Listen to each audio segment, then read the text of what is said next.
El eco de un llanto infantil quebró el silencio solemne del tribunal. Todos los presentes giraron la cabeza al mismo tiempo, buscando el origen de aquel sonido que parecía venir de un lugar imposible, el corazón de una madre desesperada. Frente a ellos, una mujer joven, de rostro pálido y vestido gastado, sostenía a un bebé contra su pecho. Su respiración era agitada, sus ojos hinchados de tanto llorar.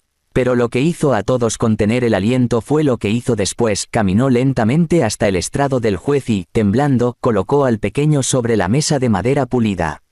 Este niño, su voz se quebró, pertenece a su apellido. El juez Ricardo Valverde, un hombre de cabello gris perfectamente peinado y traje impecable, se quedó petrificado. Sus manos, acostumbradas a dictar sentencias con firmeza, ahora temblaban apenas perceptiblemente sobre los documentos.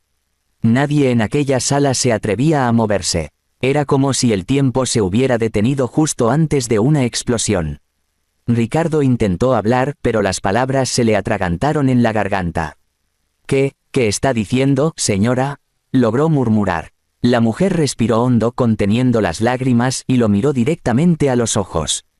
Estoy diciendo, susurró con una voz que, aunque suave, hizo temblar los cimientos del poder, que usted es el padre de este niño. Un murmullo se levantó entre los presentes. Los periodistas, los abogados, los curiosos del fondo, todos intercambiaban miradas incrédulas.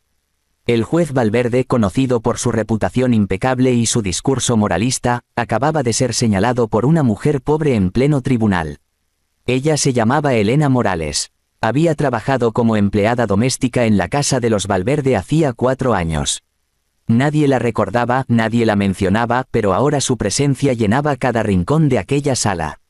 Su rostro mostraba la dureza de la pobreza, pero también una fuerza que ni el hambre ni el desprecio habían podido destruir. Desde la primera fila, una mujer elegante cruzó las piernas con una sonrisa que no pertenecía a ese escenario. Llevaba un vestido de seda color vino, un perfume caro y una expresión de absoluta superioridad. Era Lucía Ferrer, la amante del juez. La prensa la conocía bien, su relación con Valverde era un secreto a voces, una sombra discreta en la vida del hombre más respetado del tribunal. Lucía observó a Elena como si estuviera viendo una escena teatral de mal gusto. ¿Está segura de lo que dice, querida?, preguntó con tono burlón. Porque últimamente las mujeres pobres parecen muy creativas con sus historias. Elena la miró, sin pestañear. No necesito inventar nada. Tengo pruebas. El juez se movió incómodo en su asiento. Señora Morales, le advierto que las acusaciones falsas pueden tener consecuencias muy graves, dijo, intentando mantener su tono de autoridad. No permitiré difamaciones en mi tribunal. Pero Elena no se intimidó. Su voz temblaba, pero sus manos estaban firmes cuando sacó un sobre blanco del bolso. Aquí está el análisis de ADN, dijo, levantándolo con lentitud. El resultado coincide. El silencio fue total. Podía escucharse incluso el zumbido de las luces del techo. Lucía soltó una carcajada suave, casi melodiosa, que contrastaba con la tensión del ambiente. ADN, repitió con sarcasmo. Oh, por favor, ¿quién te lo hizo? Un laboratorio de barrio. Elena bajó la mirada hacia el bebé que ahora dormía plácidamente entre las mantas. Lo hizo el mismo laboratorio que trabaja para los tribunales, respondió con firmeza. Y no lo hice por dinero. Lo hice porque mi hijo merece un nombre limpio. El juez se llevó una mano al rostro. Era como si su máscara de años se resquebrajara en cuestión de segundos. Recordaba perfectamente aquella noche de hace 4 años. Una cena, el vino, la soledad, y una mirada que duró más de lo que debía. Elena había sido dulce, humilde, agradecida.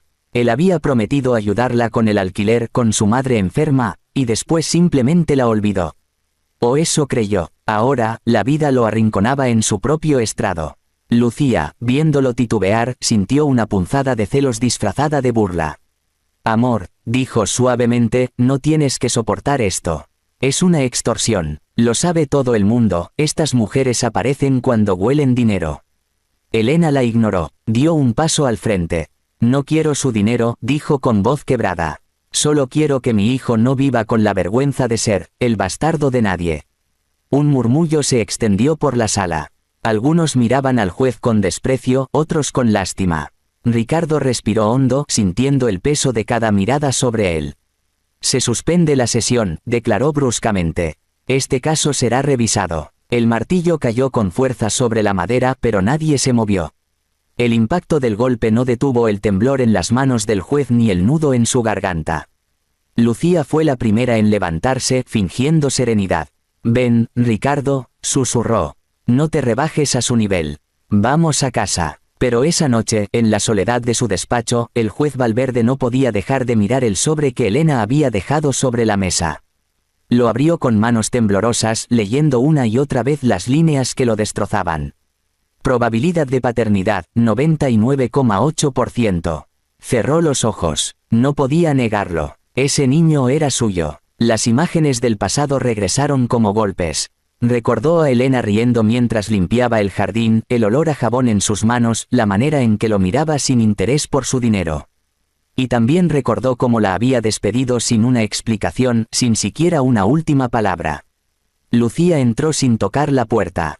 Todavía mirando ese papel, preguntó, con una sonrisa forzada. «Lucía, esto es serio». «Por supuesto que lo es». Ella se acercó y apoyó las manos sobre el escritorio. «Sería el fin de tu carrera, de tu reputación, de todo lo que has construido. Pero no te preocupes, puedo arreglarlo». Él levantó la vista, confundido. «¿Qué quieres decir? Déjamelo a mí. Esa mujer no tiene poder. No tiene dinero, no tiene abogado, no tiene a nadie». La frialdad de su voz hizo que Ricardo sintiera un escalofrío. «Lucía, no hagas nada imprudente». «Imprudente», repitió ella con una sonrisa vacía, «es lo que hiciste tú cuando metiste a esa sirvienta en tu cama». Se dio media vuelta y salió, dejando tras de sí un silencio pesado. Esa noche, mientras Ricardo se servía un whisky para intentar dormir, un pensamiento no dejaba de perseguirlo: ¿qué hará Lucía? Al día siguiente, Elena regresó al tribunal con la esperanza de que el juez aceptara una audiencia de reconocimiento. Pero el funcionario le informó con frialdad que el documento de ADN había desaparecido del expediente. «¿Cómo que desapareció?», preguntó ella, temblando. «No lo sabemos, señora», respondió el secretario, evitando su mirada. «El sobre ya no está». Elena salió del edificio con el corazón destrozado. Caminó bajo la lluvia, abrazando a su hijo, murmurándole al oído que no se rendiría. «Te juro que sabrás quién es tu padre», susurró entre lágrimas. «Aunque me cueste todo». Mientras tanto, Lucía cenaba con una copa de vino en la mano, mirando al juez con aire victorioso. «¿Ves, amor?», dijo con dulzura venenosa. «Todo está arreglado. No hay pruebas, no hay caso». Ricardo la observó en silencio, sintiendo una mezcla de repulsión y miedo. En su interior, algo se quebró definitivamente. Sabía que ella había hecho desaparecer el sobre, que había manipulado la situación. Pero no podía demostrarlo. Y peor aún, no tenía el valor de enfrentarla. Esa noche, cuando Lucía se durmió, el juez volvió a su escritorio y escribió una nota. «Si alguna vez alguien pregunta por mi hijo, díganle que lo quise, pero que fui demasiado cobarde para merecerlo». Su reflejo en la ventana le devolvió la mirada de un hombre derrotado, atrapado en su propio poder. A la mañana siguiente, los periódicos publicaron titulares sobre «una mujer que intentó engañar al juez Valverde reclamando la paternidad de su hijo». La prensa destrozó a Elena. Nadie creyó su historia. Lucía se encargó de eso. Pero mientras todos la señalaban como mentirosa, una persona observaba en silencio: el secretario del tribunal. Había visto cómo Lucía entró esa noche al despacho del juez. Había visto el sobre desaparecer. Y, por instinto o por culpa, había hecho una copia del resultado antes de que eso ocurriera. Esa copia, guardada en un cajón olvidado, sería la bomba que algún día destruiría la mentira.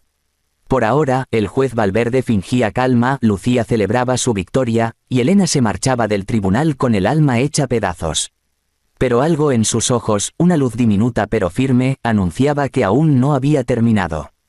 3 días después, un periodista recibió un sobre anónimo. Dentro, había una copia del análisis de ADN y una nota que decía: «La verdad no se borra. Solo espera el momento de ser escuchada». La noticia corrió como un incendio. En todas las pantallas del país, en los noticieros, en las redes sociales, aparecía el mismo titular con letras grandes y brillantes: El juez Ricardo Valverde niega la paternidad, el documento original del ADN desaparece misteriosamente.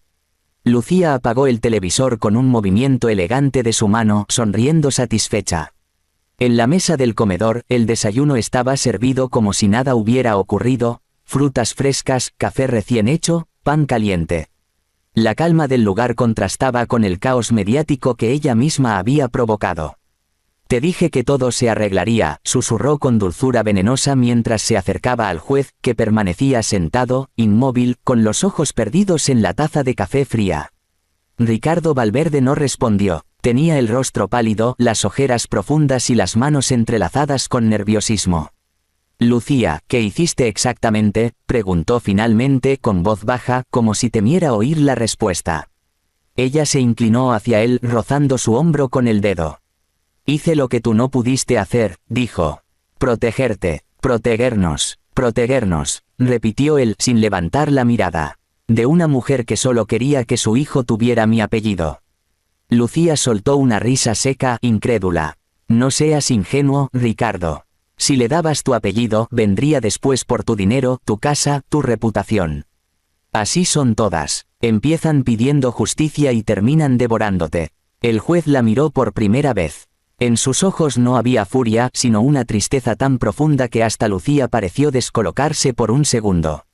«No todas, Lucía», dijo lentamente. «Algunas solo piden un nombre limpio». Ella apartó la mirada, incómoda. «No empieces con tus remordimientos. Lo hecho está». Pero él sabía que lo hecho no se borraría tan fácilmente. Cada vez que cerraba los ojos veía el rostro de Elena en el tribunal, el temblor de sus manos, la firmeza con la que protegía a su hijo.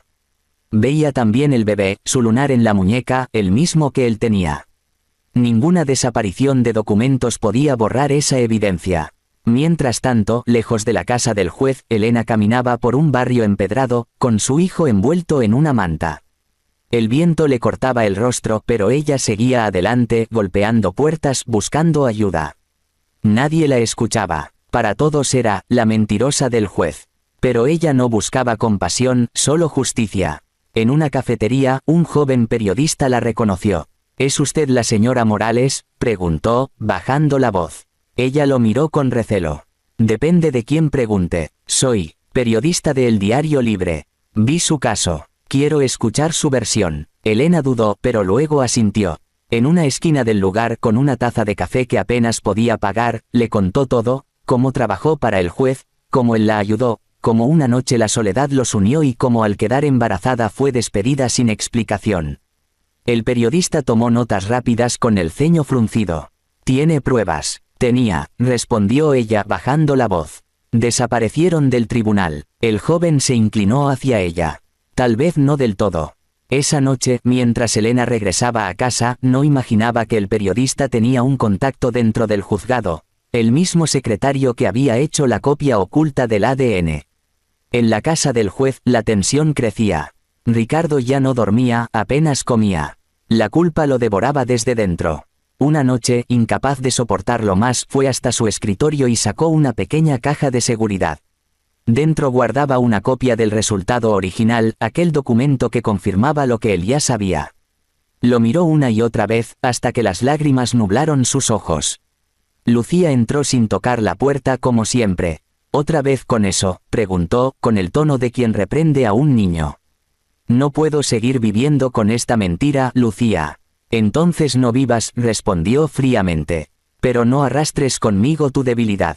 Él apretó los puños. «¿No entiendes lo que es ser culpable? ¿Y tú entiendes lo que es perderlo todo?», replicó ella. «Yo crecí sin nada, Ricardo. Sin apellido, sin familia, sin oportunidades. No pienso volver a ser invisible por culpa de una sirvienta». Esa palabra, sirvienta, le heló la sangre. Supo entonces que Lucía no sentía amor por él, sino posesión. Y entendió algo más, que no podría salvar su conciencia si seguía a su lado. 2 días después, el periodista publicó un artículo titulado «Encubrió el juez Valverde una paternidad ilegítima». Lucía casi rompe el periódico cuando lo vio. «¿Quién se atreve a esto?», gritó, lanzándolo al suelo. Ricardo lo levantó con calma. En la parte inferior del artículo, había una foto de Elena con su hijo en brazos. El niño tenía los mismos ojos que él. Por primera vez, Ricardo habló con decisión. Se acabó, Lucía. No pienso seguir callando. Ella lo miró con furia. Vas a arruinar tu carrera por esa mujer. No, dijo él, mirando hacia el vacío. La arruiné el día que la dejé ir. Esa misma tarde se presentó voluntariamente ante el tribunal. Pidió una nueva prueba de ADN pública con presencia de los medios. Elena no lo creía cuando la llamaron. ¿Está seguro de esto, juez?, preguntó el fiscal. Más seguro que nunca, respondió él. Lucía intentó detenerlo, pero el escándalo ya era imparable. El nuevo análisis se realizó ante cámaras con peritos oficiales. Durante 3 días el país entero esperó el resultado. Cuando llegó el día, la sala de audiencias estaba llena. Los flashes, los murmullos, el aire denso de expectación. Ricardo Valverde se sentó en el estrado, Elena frente a él con su bebé en brazos. Lucía, desde el fondo, apretaba los dientes y las manos sabiendo que todo se desmoronaba. El funcionario abrió el sobre con solemnidad. Su voz resonó por los altavoces. Resultado del análisis genético, probabilidad de paternidad, 99,8%. Confirmada. Un silencio profundo cayó sobre la sala. Luego, un murmullo creciente mezclado con gritos, cámaras y flashes. Elena cerró los ojos, abrazando a su hijo. Ricardo la miró con lágrimas contenidas. Lucía se levantó de golpe. «Esto es un montaje», gritó. «Una trampa». El fiscal la miró con frialdad. «Señora Ferrer, tenemos testigos de que usted ingresó a la oficina del juez la noche en que desaparecieron los documentos». Ella retrocedió, buscando palabras. Yo solo». Pero antes de que pudiera continuar, un oficial se acercó y le mostró una orden. Lucía Ferrer queda detenida por manipulación de pruebas y obstrucción de justicia. Las cámaras capturaron el momento exacto en que su sonrisa se desmoronó. Ricardo se puso de pie, respirando hondo. «Durante años fui juez de otros», dijo con voz temblorosa, «pero no de mí mismo. Hoy acepto mi culpa. Este niño es mío. Y su madre fue la única que me miró como a un hombre, no como a un juez». El público, conmovido, guardó silencio.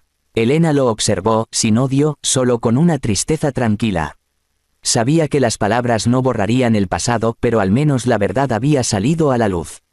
Lucía fue escoltada fuera del tribunal. En la puerta, mientras los flashes la cegaban, murmuró: «Algún día me lo agradecerás, Ricardo. Te salvé del amor». Pero el juez ni siquiera la miró. Esa noche, el edificio judicial quedó vacío. Elena salió bajo una lluvia ligera con su hijo dormido.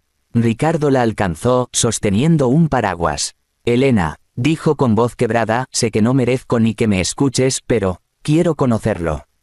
Solo verlo crecer, aunque sea desde lejos». Ella se detuvo. La lluvia golpeaba el suelo, el bebé respiraba tranquilo entre sus brazos. «No lo harás», respondió con serenidad. «No por castigo, sino porque ya tiene lo que tú no pudiste darle, dignidad». Él bajó la mirada, sin responder. «Pero un día», continuó ella, «cuando él sea grande, sabrá quién fue su padre. Y ese día decidirá si quiere conocerte. Hasta entonces, sé el hombre que dijiste ser». El juez la observó alejarse, envuelta en la lluvia, con una mezcla de dolor y alivio. Supo que había perdido todo: su título, su reputación, su amor, su hogar. Pero también comprendió que, por primera vez en su vida, había hecho justicia de verdad. Días después presentó su renuncia oficial al cargo. Se fue del país en silencio, sin declaraciones ni despedidas. Algunos decían que se exilió en un pequeño pueblo de la costa donde daba clases de derecho a jóvenes sin recursos. Otros que vivía solo con la foto de un niño sobre el escritorio. Y en la ciudad, Elena seguía trabajando, criando a su hijo con orgullo, sabiendo que aunque el mundo le había dado la espalda, la verdad, esa que todos intentaron borrar, finalmente había vencido. Jug final. Años después, un joven abogado entró al despacho del antiguo juez Valverde. Llevaba un expediente en la mano y un lunar idéntico en la muñeca. «Me dijeron que usted enseña justicia aquí», dijo con una leve sonrisa. «Quiero aprender lo que significa». Ricardo levantó la vista y por primera vez en mucho tiempo sintió que el destino le ofrecía una segunda oportunidad.